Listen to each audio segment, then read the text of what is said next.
Good morning. Thank you for coming to a new edition of Coffee Chats. We're super happy to have Max Fields with us.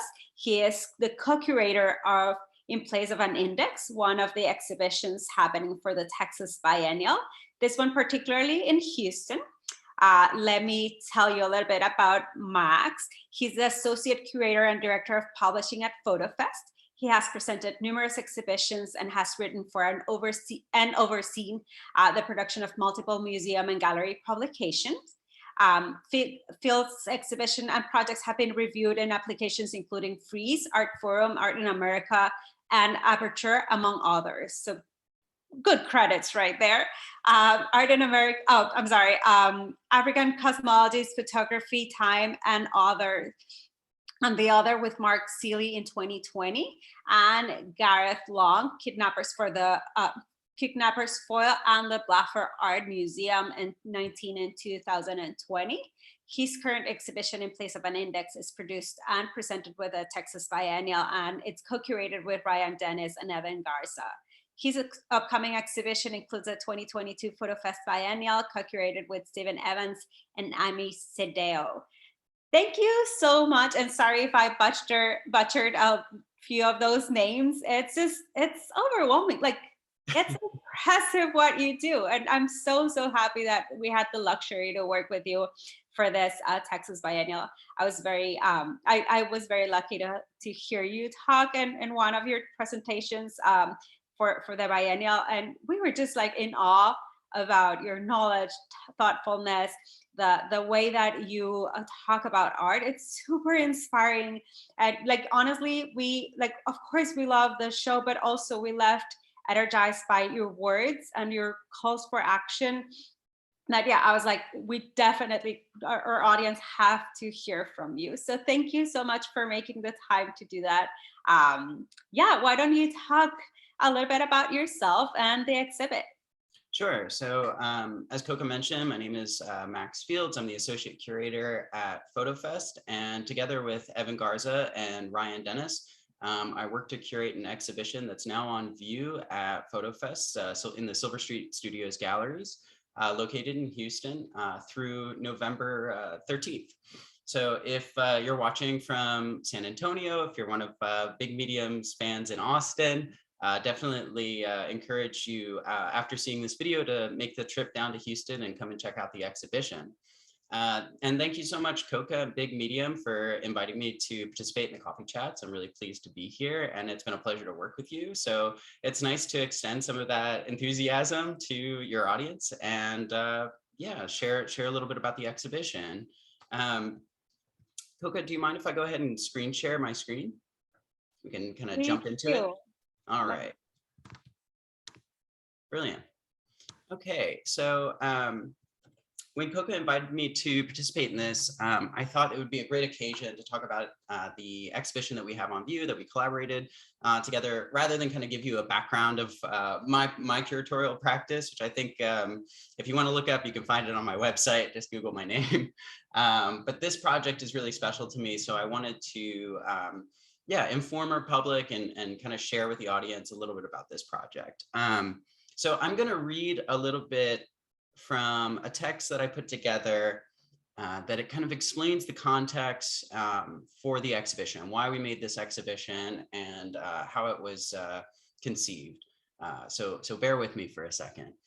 The maintenance of dominant political and social ideology over time relies on a repeated performance of historical erasure and legitimization by those in power, who mark time as objective reality, who define the boundaries of the social imaginary, who construct a definitive narrative. The past decade has seen a tremendous rise in global debates over civic monuments, histories of oppression levied on BIPOC communities, and conversations surrounding the public archives of Facebook, Twitter, and YouTube that have become the depositories of evidence for both the oppressed and the empowered. These conversations arise as a moment of cultural reckoning over social and political ideologies undergo essential reimagining due to continued exclusionary practices. artists, theorists, activists, and empowered communities around the globe have debated ways to intervene in and resist hegemonic efforts by questioning the institutions and apparatuses that perpetuate autocratic narrative histories as a method of directing the future. In Place of an Index highlights the work of Texas-born and based artists whose practices engage the fungibility of these political and social imaginaries. The exhibition focuses on contemporary strategies of addressing historical narratives from a position of potentiality. Rather than construct or add to a timeline, archive, or index of history and experience, the included artists situate personal and political narratives outside of fixed contexts. Their work suggests that historical narratives are fluid and can be revisited, rewritten, and reimagined. The conceptual core of In Place of an Index is a refusal to acknowledge historical conclusions and order. So that's the context from which we began to imagine a project with all of the 12 artists who are featured in this exhibition. And I'll show you a list of those artists here. The main thing that about a year ago, Evan Garza and Ryan Dennis asked FotoFest if we would be interested in participating in an exhibition in conjunction with the Texas Biennial. And when they were conceiving of their curatorial project, A New Landscape, A Possible Horizon, one word that kind of kept coming up for all of us when we were discussing these projects together, the ones that I had previously been working on, and the one that they were working up to, was this idea of potentiality. And over the past year, we've had a pretty bleak kind of reality that we've had to face and deal with. One in which includes isolation, sensational headlines, and really trauma via Twitter feeds, things like this, right? And so when we were talking to artists doing studio visits, one of the things that kept coming up is like, in this moment of suspended dread, right? This moment where, the heaviness of the world seems to be inundating us via news headlines and social media. How can we, and how do the artists that we work with, think about potentiality, right? Thinking about hope, a way of moving forward, right? It's like, where is the optimism in art? One of the ideas that we were really thinking about, and one of the trends that we saw with some of the artists that we were doing studio visits, was this idea of visiting archives or revisiting histories in such a way that they don't align with imperial or colonialist archives that are already predetermined, right? So what that means is that rather than kind of building a table, or rather than sitting at a pre-existing table, these artists are building one for themselves. They are constructing or deconstructing histories and placing them outside of fixed context, placing them kind of in their own lane in a way that's not looking for sort of a archival equality, but instead saying this work, these histories, these narratives are important for their kind of lack of temporal fixity, their disinterest in aligning with another imperial archive, something that's been established, and from a singular point of view. They suggest that histories are not objective. So what you're seeing on the right hand, or what you're seeing on my screen, is the title wall of the exhibition and a installation view of the FotoFest galleries, which is quite a unique space in that it is really a series of huge corridors in this massive complex where art is kind of separated by these studio doors. It's a working artist studio building that houses our exhibitions. So you'll see the way in which we had to install this work was really a bit of a challenge, but the idea was to kind of create these really nice moments, these intimate moments in the space where you could learn a lot about these works, learn a lot about these artists, and take your time while you do so, not just kind of walk through a hallway. I'm going to discuss a bit about each of the artists who are included in the exhibition, all of which are either from or native to, or have lived and worked in and made an impact in Texas. One interesting tidbit is that none of the artists in this exhibition despite being presented in an exhibition at FotoFest, would describe themselves as photographers. Really, they're artists first and photographers, or artists who work with images just as a part of their practice, right? So it's an interesting exhibition for FotoFest to not work with, capital P photographers. So I wanted to start here. This is the entrance of the In Place of an Index exhibition. And hanging above the entrance door in a position where you might miss it unless you, turn around and look up, is this work by Ryan Hawks called Taxonomies of Sky. And what you see in this video is this beautiful image of a sky kind of melding through these materials that are meant to cage and confine. And in this work, it's this sky image kind of melting through these prison bars. And the way the artist talks about this is that what you're examining, or what you're kind of seeing, is like the transition between being and becoming, right? And so he's thinking about that lack of fixivity, that sort of inability to kind of stay stable. And when presented in the context of prison bars or these cage and confining things, it's kind of a liberatory act that we're watching. To make the work, it's pretty remarkable what the artist did. When you first see this work, you think maybe that's a 3D rendering, but no, what you're actually seeing is a bird's eye view of this image that is printed on like a goo-like material. Those are the artist's words, not mine. And that he actually like sifts through these materials. So he's got a wooden box and then a slide that he pulls. And then as he pulls the slide, that image melts through these materials. That whole work is on a loop. It's kind of a infinite repetition, and repetition is a big part of this exhibition, right? Repeating history, revisiting history, right? Going back and forth between these various temporal spaces. So that's the first work in the exhibition, and we're going to revisit some of his other works later on. But right when you walk in, when you take a left into the Silver Street Studios gallery, you'll find this purple room, which is an installation by an artist named Jatavia Gary, who we're really pleased to have in the exhibition. The work is called the Giverny Suite. It's a work that the artist made in 2019 when she was living between New York and while she was participating in a residency in France, sponsored by the Terra Foundation. For this residency, the artist was invited to make use of Monet's Giverny Gardens. And so she was thinking about how to incorporate that kind of experience into the work that she was already doing. The idea that grounds this work is a central question that the artist asks in a series of interviews that she conducted on the streets of Harlem, wherein she asked various Black women who are walking by her street corner, do you feel safe in your body? What she gets is responses that you may or may not be surprising to you. So you get some, no, I do not feel safe in my body. I have to walk tough. I need to, make sure that I'm, home at a certain time, or, I'm worried about the ways in which people look at me, and also the violence that I see on TV or in the news really concerns me. So I have to think about this. I have to negotiate, the kind of places and positions that I occupy in time or in space. But then you also hear a bunch of, yes, I do feel safe in my body.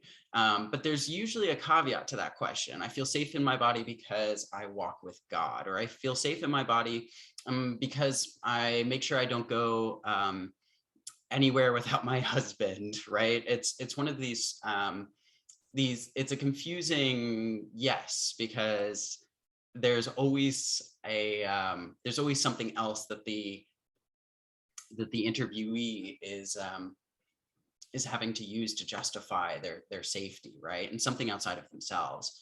So the installation is comprised of 3-channel video. The central portion of the video is what you see in the top left of the screen. It's a wall that is wherein we mounted all of these white frames, these white painted frames, so that the images within the video at various points would become framed by these frames. And then at the center of the space is a French settee. The relationship between the French settee and the frames is just a a callback to her experience in France, her thinking about French histories, the continental philosophy, and also histories of violence that have a historical relationship to the histories of violence that she presents in her video, which include over the course of these interviews. On each side of the screen, what we're seeing are images of famous Black icons, people like Nina Simone, people like Louis Armstrong and Josephine Baker, alongside with images of police violence on Black lives.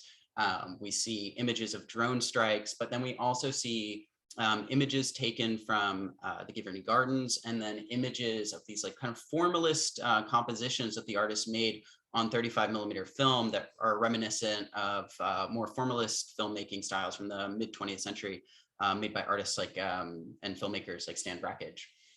These two objects on the right side of the screen, those are two altars that the artist presents in these spaces. This is like an ocean and sort of like a sun kind of deity reference, and really kind of brings in these spiritual aspects into the work, or kind of references that. So as you leave the FotoFest or the Jatavia Gary installation, and here you can see Ryan Hawk's taxonomy of sky kind of already melding through those bars, we come into this corridor that is filled with works by an artist who's originally based in Fort Worth, Texas, but now lives in Brooklyn, New York, named Travis Boyer. And what Travis did is he's presenting a series of works about the life and legacy of Selena. And in this project, for this project, he reimagines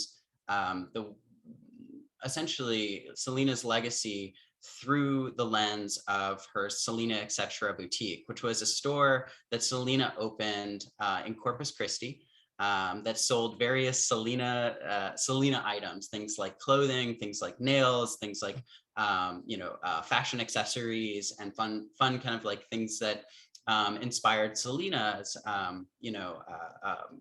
representation in the media and images and through her sound. The first work that you're kind of confronted with is this series of amazing saddle blankets that are presented on these saddle blanket holders. It's a series that the artist describes as these Selena Valkyries coming through the exhibition to slay. Each of these tapestries, these saddle blankets feature two of Selena's legs donned in her iconic fashion. And there's a mix in this series of this series that Travis is presenting between items that he is imagining that Selena Etc. would produce today had she still been alive, and then kind of historical or archival materials that represent Selena's life. For example, this image on the left, Selena Agrees, is taken from a shampoo ad that Selena did for Agree shampoo. And what the artist did was he tinted the glass in front of this promotional photo, so that one, it acts as a mirror, you see yourself in it, and this tinted glass also darkens the skin of whoever the viewer is. It's really, for me, the way I think about this is a work that asks you, how does one see themselves in a media landscape? How does one control their representation in a commercial industry, and what happens when your image is subsumed by cultural industry that's or a consumer industry, right? Images made for profit, how does that affect your subjectivity and your agency? These images on the right are a series of six works called Twins. They were originally presented in an exhibition in Brooklyn in 2016, but we reimagined them for this exhibition by presenting these images, which are printed on aluminum. They're collaged images printed on aluminum. We presented them within these pink and purple frames, which are, Selena's like iconic color scheme. Really fun. The artist talked about these images. At first he talked about them as like a collage set up against mirrors, this relationship to the image on the left, the Selena Agrees, of like seeing yourself in this work. But then as he was making more of this work and kind of thinking more about the context he started to think about these images as pizza cutters, as these like little Selena pizza cutters, which is funny because he remembered in the Selena movie, she says, there's a line where she says, I love pizza, I can eat a whole pizza by myself. So Travis's presentation in this exhibition is really full of life and energy. It's kind of a beautiful meditation on otherwise like a tragic story. You know, Selena was tragically murdered right at the top as she was kind of reaching the pinnacle of her career or setting out to be a really incredibly successful musician. But here he's thinking like, let's not only celebrate her legacy, but reimagine what her life might look like now today. This is a series of works by an artist named Cara Springer. She's originally from Toronto, currently based in New York, but spent 2 years at the Museum of Fine Arts Houston's Glassell Artist in Residency program, which is where I met her. Cara Springer is an artist that FotoFest loves to show. She was in our summer exhibition, Public Life Recording the Blur, and now included in place of an index. And this work, 10 days before Freedom, a hymnal, was created when the artist took a visit to the Bahamas with her partner, whose family lives there. And while she was there, she stumbled across this tent that was probably used for church services or for kind of spiritual services. And she stepped out of her car and photographed like a 360 view of this tent. And what she was really thinking about is one, like the kind of quiet form and shape of this place, of this tent, of this object, but she was also thinking about the history of Fox Hill, which is a complicated history. In 1834, the British Empire declared the emancipation of slaves on the plantations on the Bahamas.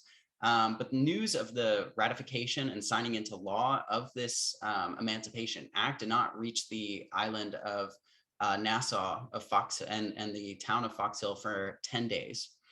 So she's really thinking about that moment of suspended dread. She's really thinking about those extra 10 days as a cruel and unusual punishment, for peoples who would otherwise be free. And those 10 days were a matter of life and death. So for these images, she's really quieted and stilled the sort of like aesthetic entry into the work. It's a work that does not feature any bodies, so any people. Instead, we're there to kind of meditate on this space. One thing you might notice, and by meditate on this space, I should say that means to take time with it, to spend time with it, and kind of have that experience of time suspended, as a reflection of the ways in which the slaves on the plantains had to experience for those extra 10 days that they were not emancipated. One thing you might notice is that there are two images, one on the top left and one in the bottom middle, that are repeated. This is a motif that the artist uses often in her practice as a way of reinforcing the act of care and love onto the viewer. What she suggests is that repeated viewing, a repeated gaze, is an act of showing care. Some details.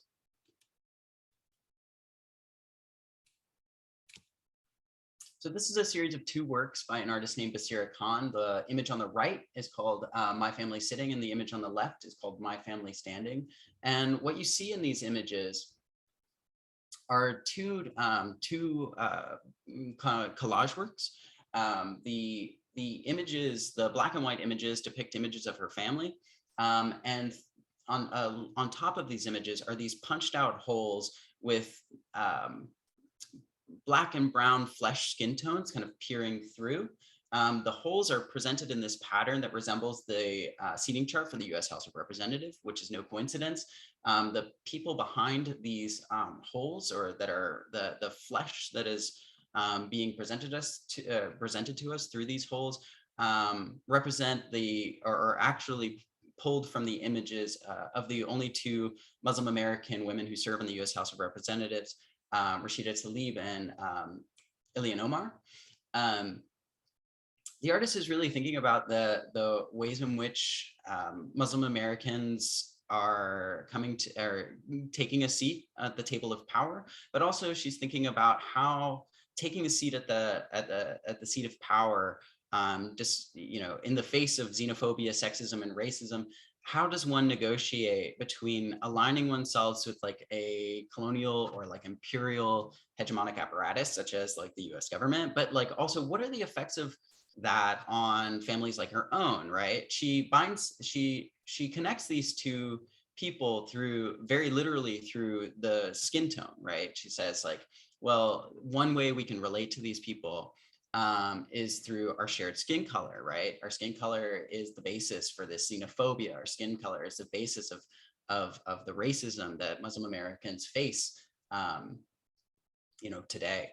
But she's also thinking about the potential for little girls and little boys and Muslim Americans to find themselves to create space or find themselves in these positions of power, to create space for their representation. And she's thinking about the benefit of that. This is another work by Basira Khan called Receiving and Giving Dining Room. It's a tapestry that was originally made while the artist was in residence at the Kitchen in New York. While in residency at the Kitchen, the artist created a television pilot called By Faith, wherein she recreated the interior of her apartment by photographing it and then printing those photographs of the interior of her apartment onto these tapestries that were used as the backdrop for her television series. In that television episode, the artist reconstructs and reimagines real and imagined conversations that she had over the pandemic year. She talks about things like feeling isolated. She talks about things like experiencing, like art world experiences. Like how do we navigate ourselves in this like very strange time of really like chaos.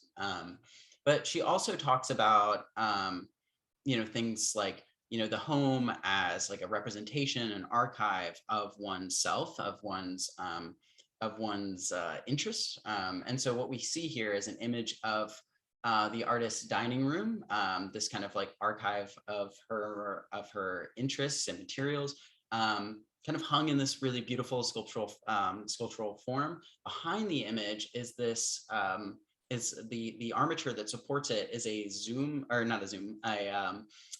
selfie light.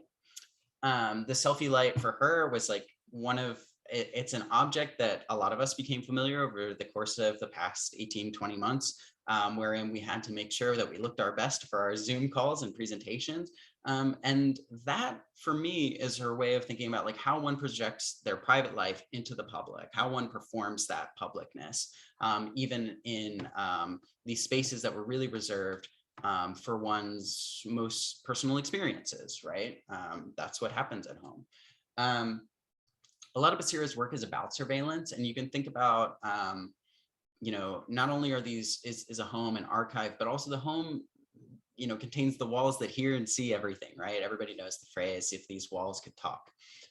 So she's really thinking about the interplay between that. One interesting thing that the artist said in an interview that I watched is, in these conversations that she had for her television pilot, people would say, I really had to contend with isolation, feeling of isolation. And she said, that wasn't a really difficult transition for me. I didn't really have to feel isolation in the same way that many people did. Instead, I feel like I've always felt isolated because of my Muslim American, my queer identity.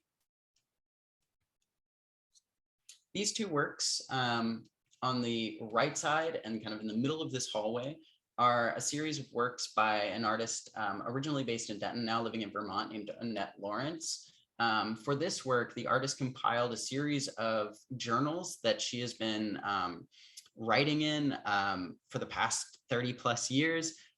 They are journals that the artist keeps and writes in while working in the studio and also outside of the studio when she's collecting and documenting experiences that inform her overarching practice.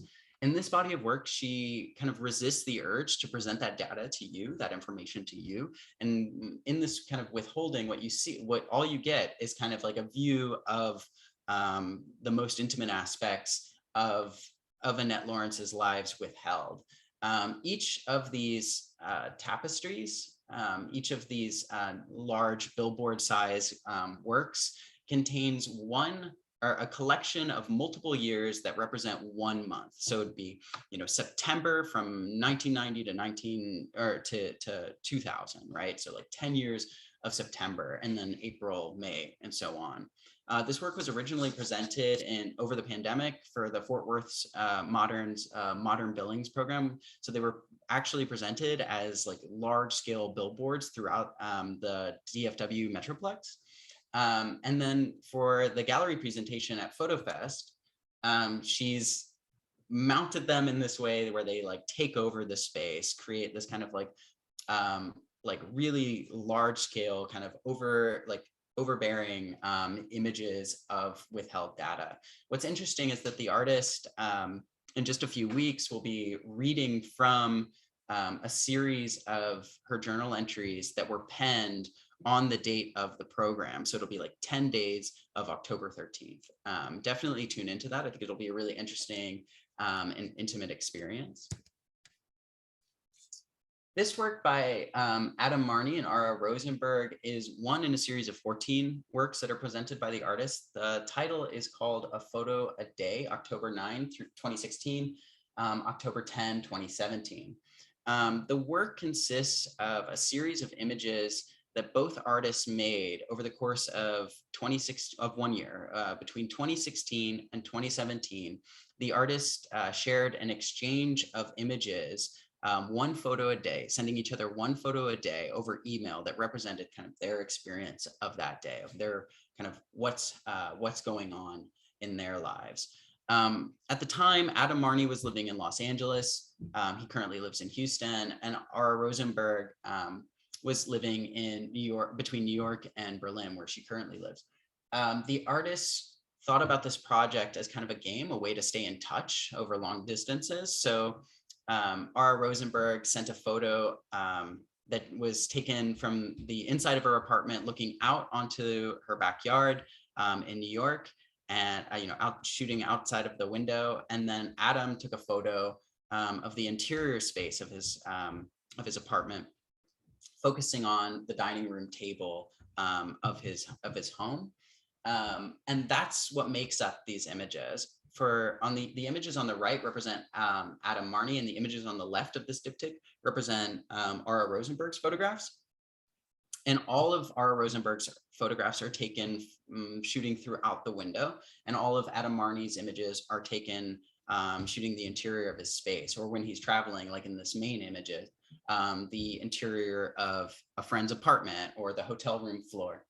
And the image to the right, you can see that, you can see this kind of more clearly. Throughout the gallery, we presented a series of these images, these diptych images, as calendars. They're presented in a non-linear format. And what you see is, as Adam Marney said, time passing while nothing is, nothing happening, or nothing happening while time is passing. All of the context that kind of informs these images, right? The sort of circumstances, happening around these two people's lives are kind of withheld. And what you're left with is kind of like an archive of kind of like banal objects that, unless you really read into them, you wouldn't understand, what is going on. One of the aspects that I really love about this project is that time really becomes the context for the work. And then also that this work really represents the ways in which these two artists approach art making. Adam is constantly interpreting the, political, social, and cultural issues of the day through the perspective of his personal life. And Ara is often exploring the issues of her personal life that kind of comprise her personal life through the lens of the outside world. So you have an image shooting out into the world, and then you have an artist shooting an image, reflecting this most innermost and intimate experiences. Another work that we have in the exhibition, another series of works are by an artist named Tate Butler, who's originally from Milwaukee, now based in Arkansas, but lived for a long time and was a fixture in the Houston art community. For his presentation at FotoFest, the artist presented a series of works that are all presented under the umbrella of a title called The Great Southern Drive. And in this work, the artist is thinking about a history wherein Black people migrated from the north to the south. This is not a history that we're always familiar with, but the history is kind of the reverse of what we hear about the Great Northern Migration, which is, in the early 20th century, late 19th century, Black people, after the emancipation of slavery and after the introduction of Jim Crow, moved to the north to escape racial persecution and violence. And then as time went on and as opportunities grew in the South, there was a mid-century return to the South. The project is really inspired by the artist's late mother-in-law, Florence Gayle Davis, who dreamed of returning back to Houston, back to home, back to the South, but was unfortunately passed away before she could do so. So the artist made a project in her honor, and by bringing her back to Houston. And so here, this is a large-scale installation by the artist called the Florence Gayle Davis Bus Depot, wherein the artist created a bus stop, a sort of like imaginary bus stop on the grounds of FotoFest, to take people back from these or back to the South, right? It says, come home, what are you waiting for? These are some views of the collage work that Tate Butler is often recognized for. These are works that bring together the past, present, and future and kind of intertwine them to tell a larger story or narrative about movement and migration of Black people across America, but also the sort of like social justice and racialized histories that kind of inform the cultural experience of Black Americans. This is a series of works by Regina Gu, who is a fixture in the Houston arts community for a very long time, now based in Chicago. And for this work, what the artist did was adopt the gestures, hand gestures taken from various protest photos that she found in news media and archives. And then she would take those hand gestures and place her hand on a flatbed scanner and move her hand, tracing her hand along the scanner head of the flatbed scanner to produce these distorted images, this distorted image of her body. She would then take that distorted image and place it through a program called an alt text generator, which is actually meant to help non-sighted people to read an image. So for example, if you put an image of, a clear image of a dog into this alt text generator, it'll say, dog running. But when the artist placed these distorted images of her body into this alt text generator, what she was given were these other titles, these other descriptions that were quite confused, such as a picture containing light, a person's hand with a finger pointing at it, a picture containing person, a picture containing small sitting white table, a picture containing tattoo. And if you're looking at these images and saying, well, I don't see those things, you're right. The artist is really thinking about algorithmic and computational bias, biases that are adopted from the history of photography and cinema. And she's thinking about ways in which distortion can be used as an act of resisting being seen and being described, right? How does one take ownership and have agency over the representation of their body when it is being translated by technology? The artist talks a lot about the idea that these alt text generator will eventually learn what it's seeing. And so so new methods of resistance, new ways of maneuvering around surveillance will have to be created. Quite a beautiful series, really complex. This work by Stephanie Concepcion Ramirez, who's an artist now based in League City, is called Vibraciones de Temblores, or Vibrations or Tremors. And what the artist did was create this large tapestry out of mylar, which is used to make emergency blankets or fire blankets, right? This is a material that is often given to people who are facing traumatic circumstances, or like just shortly after. And she has printed these photographic negatives that consist of images of her family and relatives, and then images as well culled from the media describing El Salvador, her hometown, her family's ancestral place of origin. The artist, much of the artist's work is dealing with the relationship between her family's history and the Salvadoran Civil War, which took place between 1979 and 1992. And what the artist is really thinking about is, one, about the ways in which Salvadoran people are represented in the media, and the ways in which those traumatic histories inform familial relationships, such as, her own, wherein many relatives do not make it out of El Salvador during that time. Families were kind of displaced, and also that just having to migrate and flee political violence, creates this kind of confused relationship between a personal history and a political history. This fabric is kinetic. Essentially, it moves with the wind or when you pass by it.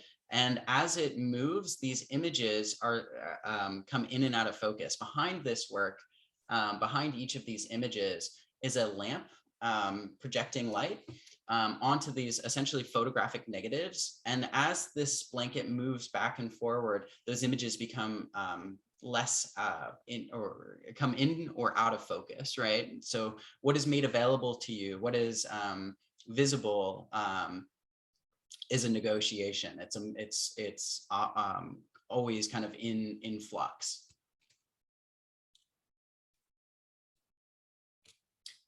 This is one in a series of works by Ryan Hawk, and the work is called Impossible Erasures of the Impossible. It's a new work that was commissioned for this exhibition. And in this work, the artist is exploring whiteness's appropriation of positions of marginality.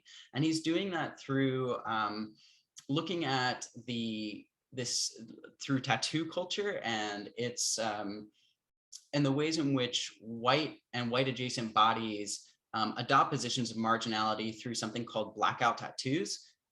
You might know of Blackout Tattoos as something like a cover-up tattoo, right? If you have like a neo-Nazi symbol and for some reason you've found your way out of Nazism and you're ashamed, you'll maybe place a black bar over that symbol so that you kind of cover up that that symbol of hate. But there's also a new trend in tattoos wherein bodies that do not have are not specifically covering up a tattoo are blacking out their skin, essentially like white bodies taking on or pigmenting their skin black, and essentially like taking up a position of otherness, artificially, right? This is that idea of like assuming a position of marginality. Alongside those images of blackout, what you see are these kind of like meme emoji images presented, and then also kind of these more like cliche tattoo images. And for me, that's a way of the artist kind of thinking about the way in which images circulate, not just in photography, and in photographic ways, but also like on actual bodies, right? This is a way in which culture is presented and positioned on bodies and circulated as kind of a meme, right? These are three other works the artist made in the series. I want to focus on the central work because this is where the conversation with Ryan really began. This work might appear to simply be a cover-up tattoo, but it's also referencing Malevich's Black Square, one of the first essentially like minimalist work of art. But he's also thinking about what happened after the week following George Floyd's murder, when on social media, millions of people changed their profile photos or posted on Instagram an image of a black square. The intent was to show solidarity for the Black Lives Matter movement. and to honor the legacy of George Floyd. But the result was essentially a blacking out of relevant information that was being circulated by activists and protesters who were hoping to organize or working to organize protests in opposition to police murder and for asking for justice for George Floyd. So really just thinking about the relationship between these blackout tattoos and the way in which blackout has become a symbol for solidarity online. We're almost done. This is a series of works by an artist named Autumn Knight, who was a fixture in Houston for a very long time, for about a decade, until she moved to Brooklyn, New York, where she is really celebrated as an incredible performance artist. This is a series of Polaroid photographs that were made in conjunction with a video called Mish in 2017. And in this video, what we see is the artist retracing the footsteps, the walking path of Michelle Obama, who in, I believe, 2017, while the artist was in residence at the Studio Museum in Harlem, came to visit the institution and took this path up these back stairs, this back hallway to get into the exhibition space.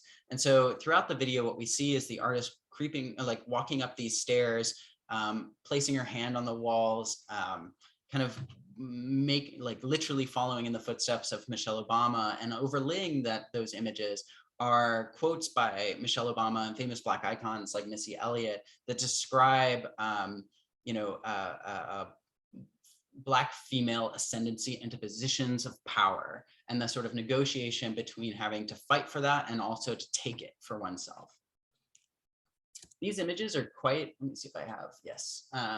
These images are quite unique for the artist to present. The artist is primarily known as a performance artist and doesn't really show objects. So we were really thrilled when Autumn proposed sending us these photographic objects. These are kind of behind the scenes. These are what you see in the video, these kind of close-ups of the artist's feet as she walks up, her hands touching the walls. And I think this will be the last work that I talk about today, just for the sake of time. This is a really special work for the show. It's a series of works by an artist, by Basira Khan, who I'm not sure if I mentioned, was originally from Denton, but now also lives in Brooklyn, New York. And this is a series of works that kind of tells this history or reflects this history of one of Basira's friends, Inshira, who in 2013, while working as a PhD student at the University of North Texas, was suddenly deported to her home country of Palestine. Inshira, Basira's friend, was studying at the University of North Texas the effects of war on children who grow up in these war zones, and she was essentially putting together this collection, this archive of data, stemming from primary research that the researcher was doing, that she was doing with children who grew up in these war zones, who are now adults or teenagers. But while she was doing this, this research, John Kerry went over to Israel to kind of establish peace negotiations between the Israeli state and Palestine. Those would come to fail, but the result of those meetings, was a media blitz, a blitz that was comprised of debates surrounding this Israeli and Palestinian conflict. When Inshira went to ask for references and documents to extend her student visa, she was denied it. It's reported that she was denied that because the university felt that her research was not important or relevant, but really it's a sort of a reflection of like anti-Palestinian sentiment at the time. It was quite a polarized time in relation to that, and the university is a government institution.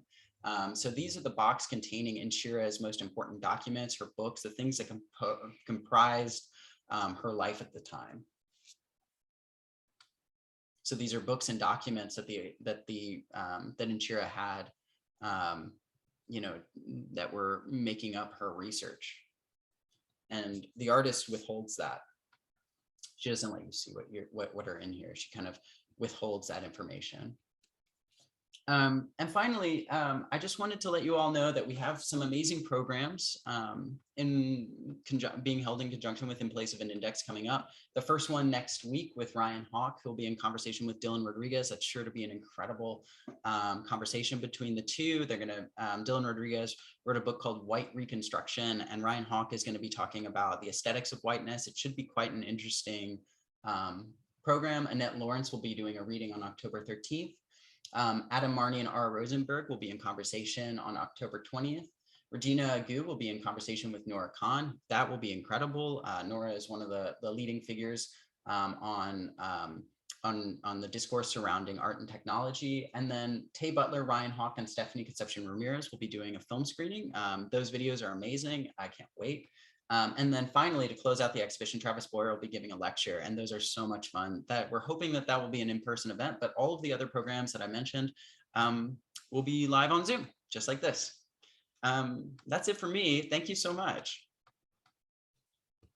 Thank you so much. It's been amazing to hear you talk again and have some more input on what was happening and some context on why these artists were selected.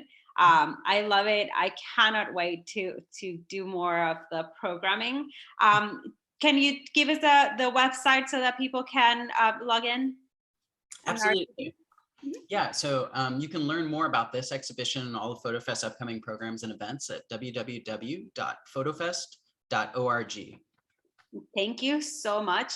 And I guess, like, you guys are you guys doing tours or something for the exhibition, or how would one just come and see the show?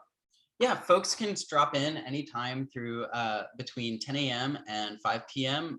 Wednesday through Saturday. Or if you'd like to schedule a tour, you can reach out to us via email at info@fotofest.org or by phone at 713-522 something. It's on our website. The website will have all of that info. I think it's 713-223-5522. There we go. Thank you so much. Thank you so much for joining. I hope like everything keeps happening and getting together, and we would love to work with you again. Thank you so much for your thoughtfulness and just awesomeness all around. Brilliant. Thank you so much. This has been so much fun. And yeah, thanks for inviting me, and thanks to the audience. And I hope you come and join us. Yeah. See you soon. Thank you. Thanks. Bye-bye. Bye.